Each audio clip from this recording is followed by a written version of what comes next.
इस वीडियो में बताई गई सारी जानकारी पब्लिक प्लेटफॉर्म पर उपलब्ध है। इसमें ऐसी कोई जानकारी नहीं दी गई है जिससे हमारे सुरक्षा बलों की गोपनीयता भंग होती है। डिफेंस डिटेक्टिव सेना का सम्मान करता है और उन्हीं जानकारियों के आधार पर काम करता है जो सार्वजनिक रूप से मौजूद हैं। नमस्कार दोस्तों, डिफेंस डिटेक्टिव में आप सभी का स्वागत है। मैं हूं आलोक। तो खबर क्या है में आज की जो खबर आई है वो आई है फिलीपींस से। चीन की दादागिरी लगातार बढ़ती जा रही है। फिलीपींस से उसका विवाद लगातार बढ़ता जा रहा है और नौबत यहां तक आ पहुंची है कि फिलीपींस ने चीन के belt and road initiative project को टाटा बाय बाय बोल दिया है। और ये नहीं, एक वीडियो वायरल हो रहा है जिसे देखने के बाद आप समझ जाएंगे कि फिलीपींस चीन की दादागिरी से किस तरह परेशान हो चुका है, चीन किस तरह अपने पड़ोसियों को परेशान करके उसने रखा हुआ है। इस वीडियो को देखिए। इसमें आपको एक जहाज और दो बोट्स नजर आ रहे हैं। चीन की दादागिरी का, चीन की गुंडागर्दी का यह सबूत है। यह वीडियो 9 नवंबर 2023 का है। साउथ चाइना सी का यह वीडियो है। वीडियो में बाईं तरफ कोने पर तारीख लिखी है, आप देख सकते हैं।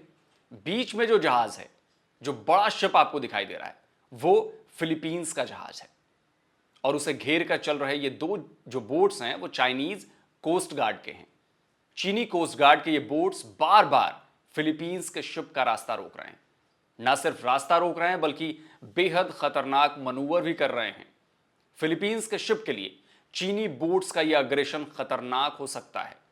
ऐसा नहीं किया जाता। इसके पहले 22 अक्टूबर को भी चीनी कोस्ट गार्ड ने फिलीपींस की एक सप्लाई शिप को उसने टक्कर मार दी थी, जिससे फिलीपींस को नुकसान उठाना पड़ा था। तो यह वीडियो चीन की दादागिरी का सबूत है कि किस तरह वो साउथ चाइना सी में दूसरे देशों को धमकाता है, हड़काता है, डराता है। यह उसका पुख्ता सबूत है। चीन लगभग पूरे साउथ चाइना सी को अपनी बपौती समझता है, अपना समझता है। अब जरा सोचिए, समुद्र के इस हिस्से में चीन के अलावा और भी कई देश हैं। ताइवान है, फिलीपींस है, वियतनाम है, ब्रुनेई है और मलेशिया भी है। उधर दूर तक इंडोनेशिया भी है। लेकिन चीन इन सारे देशों पर अपनी धौंस जमाता है। सी के कई आइलैंड्स को जो दूसरे देशों की टेरिटरी में आते हैं, जो दूसरे देशों के इलाके हैं, उन पर भी अपना हक जमाता है। कहता है कि ये मेरा है। यहां एक और बात समझने वाली है कि समुद्र के इस हिस्से से जुड़े सभी देश अपनी अपनी सीमा अलग अलग बताते हैं, लेकिन आपस में विवाद शायद ही कभी होता हो। पर चीन के साथ ऐसा नहीं है। चीन की इसी हरकत की वजह से साउथ चाइना सी पर हमेशा टेंशन बनी रहती है, तनाव में रहते हैं सारे देश चीन की वजह से। तो यह वीडियो भी उसी से जुड़ा हुआ है। वेस्ट फिलीपींस के पास कई सारे आइलैंड्स हैं। उनमें से एक है सेकेंड थॉमस शोल। चूंकि चीन पूरे इलाके को अपना बताता है, इसलिए वो इस आइलैंड पर भी अपना दावा करता है। तो फिलीपींस भी इस पर अपना हक जताता है। लेकिन इसी आइलैंड के पास सेकेंड वर्ल्ड वॉर का एक जर्जर जहाज फंसा हुआ है जिसका नाम है सियरा माद्रे। कहा जाता है कि 1999 में इस जहाज को जानबूझकर सेकेंड थॉमस शोल के पास छोड़ दिया गया। तभी से इस पर फिलीपींस का कब्जा है।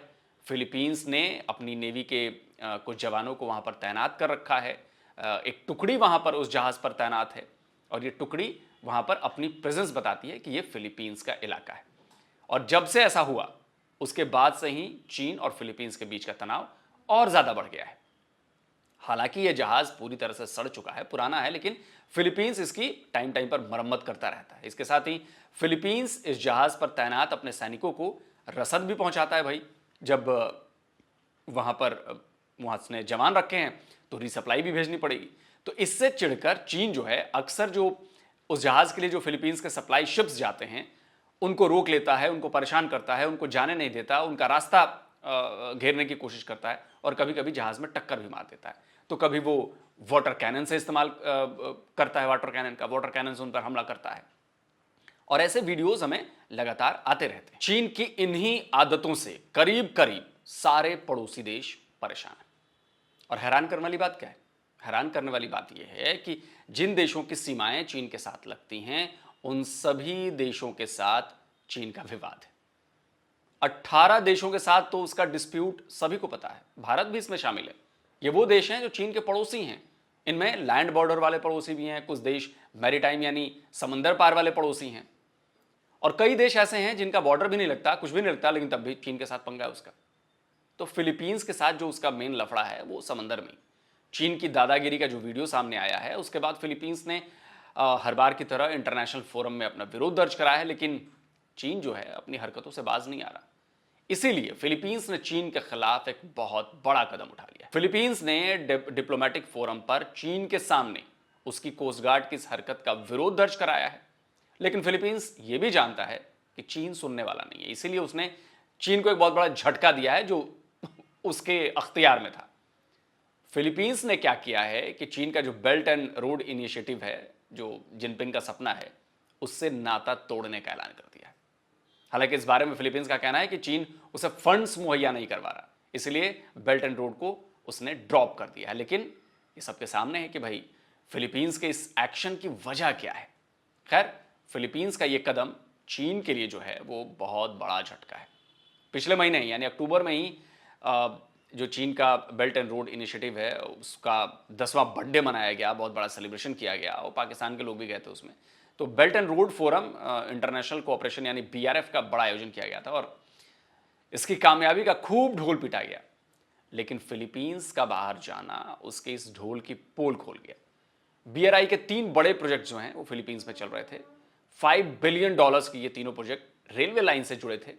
अब फिलीपींस इन प्रोजेक्ट्स के लिए दूसरे देशों से फंड इकट्ठा करने की बात कर रहा है। यानी फिलीपींस ने चीन को जबरदस्त झटका दे दिया है। इससे पहले इटली भी आपको पता है कि BRI से बाहर होने का संकेत दे चुका है, करीब करीब वो बाहर हो चुका है, यानी कि 2 बड़े झटके मिल गए।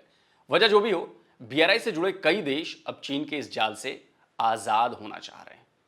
जिसे जरा भी मौका नजर आएगा तो वो इससे निकल भागेगा। देखिए, भारत ने तो पहले ही BRI प्रोजेक्ट को खारिज कर दिया है और वैसे चीन फिलीपींस को इसलिए भी परेशान कर रहा है क्योंकि उसके संबंध भारत से अच्छे हो चुके हैं। उसको मिर्ची इसलिए भी ज्यादा लग रही है क्योंकि भारत ने उसे सबसे खतरनाक सुपरसोनिक अपनी क्रूज मिसाइल जो है ब्रह्मोस उससे लैस कर दिया है। जाहिर सी बात है, जब चीन पाकिस्तान को भारत के खिलाफ हथियारों से लैस करे तो ठीक, लेकिन जब यही काम भारत करे तो चीन को बुरा लगता है। तो चीन को भाई समझना पड़ेगा कि ईंट का जवाब पत्थर से देने की पॉलिसी भारत बहुत पहले ही अपना चुका है। ये 62 वाला भारत नहीं है। और रही बात फिलीपींस की, तो लगता है कि उसने भी भारत से इसी पॉलिसी को चीन के खिलाफ कॉपी कर लिया है। चीन इसलिए भी बौखलाया हुआ है क्योंकि इंडो पैसिफिक में 9 नवंबर से ही फिलीपींस ने अमेरिका, जापान, साउथ कोरिया के साथ मिलकर कमांडैग 7 एक्सरसाइज शुरू कर दी है, जिससे चीन बहुत ज्यादा चिढ़ा हुआ है और ये एक्सरसाइज 20 नवंबर तक चलेगी। इंडो पैसिफिक न्यूज की खबर देखें तो इस एक्सरसाइज में फिलीपींस के कई आइलैंड्स भी शामिल हैं जो कि साउथ चाइना सी में मौजूद हैं। अच्छा, इस एक्सरसाइज में अमेरिकी मरीन्स भी शामिल हैं। इनका जो प्राइमरी ऑब्जेक्टिव है वो ये है कि सभी देशों की नेवी की ज्वाइंट कॉम्बैट कैपेबिलिटीज को बेहतर बनाया जाए। यानी अगर मान लीजिए कि चीन से लड़ाई होती है, लड़ाई जैसा माहौल होता है, तो उस वक्त साथ मिलकर काम कैसे करेंगे, कोऑर्डिनेशन कैसे होगा नेवीज के बीच, दरअसल ये उसकी तैयारी चल रही है। इसमें यूएस नेवी मरीन्स की संख्या 850 की है, फिलीपींस के 950 जवान हैं, जापान के 100 जवान हैं, साउथ कोरिया नेवी मरीन्स की संख्या भी करीब 100 है। इसके अलावा 10 नवंबर को ही जापान के पूर्वी तट पर एनुअल एक्स 2023 एक्सरसाइज भी शुरू हो चुकी है। और इसमें कौन कौन है? तो जी, इसमें अमेरिका है, जापान है, ऑस्ट्रेलिया है, कनाडा है और फिलीपींस की नेवीज हैं। और ये भी 20 नवंबर तक चलने वाली एक्सरसाइज। इसमें 6000 के करीब जवान हैं, 32 शिप्स हैं, 35 एयरक्राफ्ट्स हैं और इस एक्सरसाइज में एयरक्राफ्ट कैरियर स्ट्राइक ग्रुप है अमेरिका का है। यही नहीं, 4 B-52H जो स्ट्रेटेजिक बॉम्बर्स हैं वो भी आ रहे हैं एंडरसन एयरबेस गुआम से। और जापान की नेवी के 15 शिप्स हैं, 20 एयरक्राफ्ट्स हैं। ऑस्ट्रेलियन नेवी से USS ब्रिस्बेन और एक R-8A प्लेन है जिसे हम पोसाइडन के नाम से जानते हैं। तो भारत के पास भी ये प्लेन है P-8I। वहीं कनाडा की नेवी के 3 शिप हैं और CP-140 शामिल है। ये P-8I की तरह ही ISR मिशंस के लिए काम करता है। ISR मिशंस यानी कि इंटेलिजेंस, सर्विलांस और रेकॉन।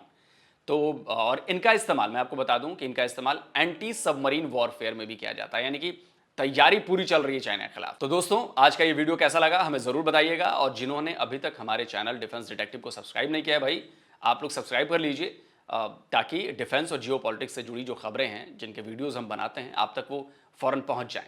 तो बेल आइकॉन जरूर प्रेस कीजिएगा।